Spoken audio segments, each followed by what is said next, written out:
यदि जब आप देर रात घर लौटते समय अपार्टमेंट के गलियारे से गुजरते हैं और पाते हैं कि जमीन पर बहुत सारे जलाए हुए कागजी पैसे आपके घर जाने के रास्ते पर हैं, तो आप क्या रास्ता बदलेंगे या बिना किसी डर के उन पर से कदम रखेंगे?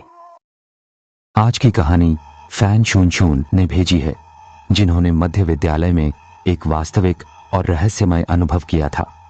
समझने में आसान बनाने के लिए मैं इसे अगले भाग में पहले व्यक्ति के दृष्टिकोण से सुनाऊंगा। 2016 में मैं अपने लियानिंग के पुराने घर में मिडिल स्कूल पढ़ रहा था। उस समय मैं किशोरावस्था में था। पूरा शरीर शरारत और विद्रोह की ऊर्जा से भरपूर था। हर दिन स्कूल से घर लौटने पर रात के खाने के बाद मैं दोस्तों के साथ आधी रात तक उन्माद पूर्वक खेलने जाता था और घर लौटने के लिए बिल्कुल भी नहीं डरता था। खासकर मेरे पुराने घर के बुजुर्ग हमेशा कुछ रहस्यमय बातें करते रहते थे, जैसे रात में किसी के द्वारा कागजी पैसे जलाए जाने पर उन्हें जरूर न चूसे, वरना आप कुछ अजीब अनुष्ठान का उल्लंघन कर लेंगे और आपके लिए मुसीबत खड़ी हो जाएगी। उस समय मैं भी जवान होने के कारण इन बातों पर यकीन नहीं करता था, इसलिए मुझे जो हुआ वह बिल्कुल अविश्वसनीय था और आज भी मुझे डराता है। मुझे याद है, एक दिन वीकेंड पर मैं और मेरे कुछ दोस्त पूरे दिन बाहर उन्माद पूर्वक खेल रहे थे। रात में थके हुए शरीर के साथ घर लौटते समय मुझे अचानक एहसास हुआ कि अपार्टमेंट के गलियारे में एक अस्थायी छप्पर बनाया गया है। मैं काफी उत्सुक था, इसलिए बिना रोक टोक उसके अंदर झांकने की कोशिश की। ऊपर एक तस्वीर रखी हुई थी जिसने मुझे हैरान कर दिया। क्या यह हमारे मंजिल के पहले फ्लोर पर जो चाचा हैं नहीं है? सच कहूं तो उस चाचा का मुझे अच्छी छवि नहीं थी। वह हमेशा अपनी भूरी भूरी आंखों से सजगता पूर्वक देखते रहते थे। उनका चेहरा गंभीर था, जिससे लोग उनके पास जाने से डरते थे। उनका गुस्सा भी बहुत प्रसिद्ध था। याद है, कुछ साल पहले मैं और मेरे कुछ बच्चे गलियारे में फुटबॉल खेल रहे थे और गलती से गेंद उनके ऊपर चली गई थी। हमने तुरंत दौड़कर माफी मांगी थी, लेकिन उन्होंने हमें गुस्से में डांटा था और हमें खूब लंगड़ाया था। उसी समय मुझे अपनी बचपन में डांटे जाने की याद आई और मैंने गलती से उनके घर के ताज़ा जलाए कागजी पैसों पर पैर रख दिया था। उस समय मैंने बुजुर्गों के उन परहेजों को ज्यादा ध्यान नहीं दिया था, इसलिए सीधे उन पर कदम रखा और निकल गया। अजीब बात है कि पैसों पर कदम रखने के बाद मुझे कुछ ठीक नहीं लगा, जैसे किसी अदृश्य चीज ने मुझे दबा रखा हो। उस रात घर लौटने के बाद मैंने रात का खाना नहीं खाया, सीधे बिस्तर पर चला गया। उस रात मैंने एक अजीब सपना देखा। सपना में मैं बाहर से घर लौट रहा था और जिम्नास्टिक कुत्ता जैसे मुझे पहचान नहीं रहा था और मेरी ओर लगातार भौंक रहा था। कुत्ते की जोरदार भौंक सुनकर मैं बहुत परेशान हो गया और सपने से जाग गया। लेकिन अजीब बात यह थी कि मेरा कुत्ता वास्तव में मेरी ओर भौंक रहा था। उस गहरी रात में मुझे डर लगा कि कुत्ते की भौंक घर के लोगों को सोने नहीं देगी, इसलिए मैंने उसे डांटा और बालकनी में बंद कर दिया। इसके फलस्वरूप अगले दिन मैं अचानक तेज बुखार से परेशान हो गया। उस समय मुझे लगा कि शायद मुझे ठंड लग गई है, इसलिए मैंने बुखार कम करने की दवा ली, लेकिन शाम तक मेरा तापमान नहीं उतर रहा था। मेरे माता पिता ने सोचा कि घर की बुखार की दवा अच्छी काम नहीं कर रही है, इसलिए आधी रात में वे मुझे दूसरी दवा लेने के लिए बाहर गए थे। जब मैं धुंध में बिस्तर पर लेटा था, अनजाने में मैंने सिर घुमाया और देखा कि कमरे के दरवाजे और लिविंग रूम के मिलान पर एक काला धुंधला छाया है। शुरुआत में मुझे लगा कि वहां की रोशनी थोड़ी कम थी, क्योंकि माँ ने मेरे लिए चाबी लेने बाहर जाने पर एक छोटी लाइट ही जलाई थी। उस लाइट ने कॉफी टेबल पर एक प्रकाश गोल बना दिया था, जो कि उस काले छायादार चीज ने ढक दी थी। मैंने जोर लगाकर उसकी ओर देखा। परिणाम स्वरूप मुझे पता चला कि उस चीज का आकार असामान्य था और वह लगातार आकार बदल रही थी और वह अटकचट काली धुंध जैसी थी।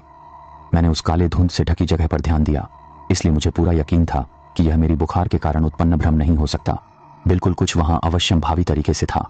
हालांकि मेरा शरीर उस समय बहुत कमजोर था और मेरा सिर सुस्त था। थोड़ी देर में ही मैं धुंधली नींद में चला गया। मुझे नहीं पता कितना समय बीता। जब मैं फिर से जागा तो पाया कि मेरे माता पिता अभी तक वापस नहीं आए थे और पहले लिविंग रूम में थी। वह काली चीज अब मेरी बिस्तर के पास आ गई थी। यह अचानक हुआ परिवर्तन देखकर मैं डर गया। मेरी आत्मा उड़ गई। मैं गले खोलकर जोर से बचाओ चिल्लाना चाहता था, लेकिन जैसे किसी चीज ने मेरी गले बंद कर दी हो, मैं आवाज नहीं निकाल सका। मेरा शरीर भी फंसा हुआ था, हिल नहीं पा रहा था। बेबसी में मैं डर कर आंखें बंद कर लीं।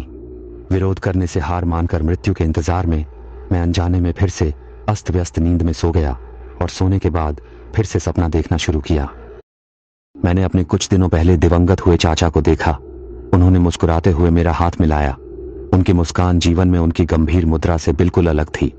उन्होंने मुझे एक घर के सामने ले जाकर उत्साहपूर्वक मुझे अंदर आने और मेहमान बनने का कहने के बाद अचानक गायब हो गए। मैंने घर के चारों ओर कई चक्कर लगाए, लेकिन दरवाजा कहीं नहीं मिला। शायद मैं उस समय छोटा था और बहुत सारी चीजें समझ नहीं पा रहा था। इस बात की परवाह नहीं कर पा रहा था कि बिना दरवाजे वाले घर का क्या मतलब था। मैंने जोर से चिल्लाया, चाचा, इस घर का दरवाजा कहाँ है? जैसे ही मैंने कहा, मैं सपना से जाग गया और देखा कि मेरे माता पिता मेरे बिस्तर के किनारे खड़े थे। मैंने उन्हें हाल ही में देखे सपने के बारे में बताया। उन्हें सुनकर उनका चेहरा गंभीर हो गया। उन्होंने आपस में देखा और मेरे पिता मेरी दादी के कमरे में जाकर उनके पास से अखरोट की गुच्छी लाए। मेरे पिता ने कहा कि चूंकि पीच लकड़ी बुरी आत्माओं को भगाने में सक्षम है, तो अखरोट भी ठीक वैसे ही होते हैं। उन्होंने दादी के अखरोट को मेरे तकिए के नीचे रख दिया। फिर भी मेरी तेज बुखार 3 दिन तक जारी रही। तीसरे दिन की रात मेरी माँ ने मुझे देखभाल के लिए मेरे बिस्तर के पास रहने का फैसला किया। हालांकि मैं अच्छी नींद ले रहा था, मध्य रात्रि में एक भारी दबाव ने मुझे जगा दिया। मैंने खिड़की से आ रही रोशनी में देखा कि काली धुंध पुनः छत पर आकर धीरे धीरे नीचे आ रही थी। मैं पूरी तरह से टूट गया। मैंने अपनी माँ से मदद मांगी, लेकिन मेरा शरीर फिर से फंसा हुआ था। मैं हिल नहीं सका और कोई आवाज निकाल नहीं सका। मैं बिस्तर पर लेटा हुआ निराश होकर रोने लगा। तभी मेरी आवाज उनकी कानों में पहुंची। उन्होंने मेरी सांसें सुनी। उन्होंने सोचा कि मैं बीमार हूं और मेरी दवाई लाने गए। फिर मेरी माँ ने बत्ती जलाई और जैसे ही रोशनी चमकी, मेरा कठोर शरीर तुरंत ठीक हो गया। मैं डरकर छत की ओर देखा, लेकिन वहां कुछ नहीं था। 3 दिनों के लगातार बुखार के बाद भी मेरी तबीयत में कोई सुधार नहीं हुआ। मेरी कमजोर हालत देखकर मेरे माता पिता मुझे दुखी होने लगे और उन्होंने मुझसे कहा कि यह साधारण जुकाम नहीं हो सकता, शायद कोई अशुद्ध चीज मुझ पर चढ़ गई है। दादी ने गंभीरता से पूछा कि 3 दिन पहले आपने कहां गए और क्या अजीब बात हुई। मैंने उस रात की घटना याद की और सभी कुछ विस्तार से बताया।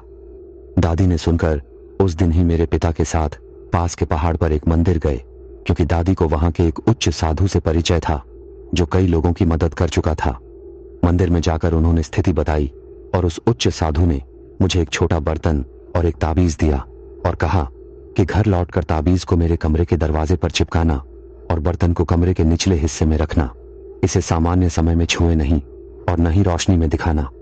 विचित्र रूप से उस छोटे बर्तन में कुछ खास नहीं था, लेकिन जब से इसे मेरे कमरे में रखा गया, मेरा शरीर धीरे धीरे ठीक होने लगा।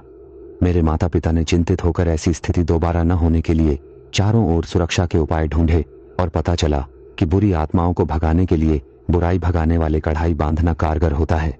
इसलिए उन्होंने मुझे एक बुराई भगाने वाला कड़ी बंधवा दी।